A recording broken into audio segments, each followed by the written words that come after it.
Hi, magandang araw mga Pausbong.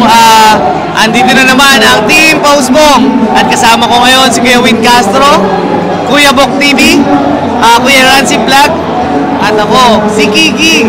At alam niyo ba kung sino ang kasama natin ngayon? Si Kuya Carlo Tari Maker. Matagal na si Carlo Tari Maker sa larangan ng pagtatari at sa expo. Madalas ko kasama sa expo to eh. Kuya Carlo, kamusta naman ngayon ang pagbisita natin sa expo ng San Pablo? Sa ngayon naman, medyo excited din yung mga tao kasi kauna-una ang expo mo dito. Siyempre, masaya at ang lalaki ng premyo nila rito. Sa lahat ng expo na pinuntahan ko, dito lang nagpa-premyo ng ganun kalaki. Halos kalahating milyon sa araw yata yung... Kaya grabe sila. Grabe siya magpa-premyo, yun yung bandon. Kaya guys, sa mga taga San Pablo na hindi pa nakakapunta, next year meron pa rin sila. Oo. Grabe sila, no?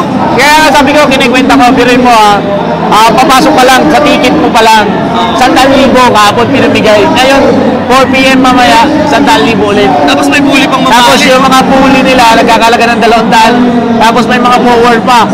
Yan, kaya napakadami.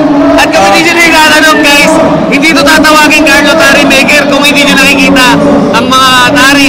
Ayan, mga tari sa kanyang store. Grabe guys, kung kailangan nyo ng taring matibay, maaasahan at makakalusot at gusto nyo gumuhit ang inyong mga manok sa ruweta, gumamit na kayo ng Carlo Tari. At ano bang masasabi natin, Kuya? Ano ang pangdiinan natin dito, Kuya? Sa ngayon, pinakapangkuhan pa rin natin syempre yung tungsten cobalt, and then sumunod yung Momax cobalt, and then yung mga prime plate natin na Phantom, Red Metallic, yan po yung mga ginagamit ni Ma'am Ruby.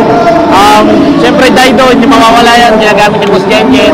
Sa lahat naman ng produkto natin na nilalabas is talagang kalidad naman. Talaga lang minsan, syempre hindi natin makaka-accomplish lahat sa dami. Hindi maiwasan talaga yung mga nangyayari na bagay-bagay. Totoo. Kasi hindi natin masabi kung ano yung kayang gawin sa sabong eh. Yun, totoo. Minsan nga yung manok mo na kondisyon, minsan yung hindi kondisyon, yun pa nailaban mo na nananalo. Diba? Ganon din naman sa tare. Kunyari, ginamit na natin, tapos kung meron pa lang hindi inaasahan, nangyayari talaga yun. Totoo yan guys. At hindi lang tare ang meron kay Kuya Carlo Tare. Kasi kung lahat dito, makikita nyo lahat yan gamit sa pagtatare. Meron din siyang mga manok. Abangan nyo yan guys. Kalimitan nag-display lang tayo pang world trade eh. Ayun. Sa world trade kasi hindi na natin kayang idalhin kung saan-saan yung mga manok pa natin. Kaya doon lang natin dinadala sa Maynila. Yun.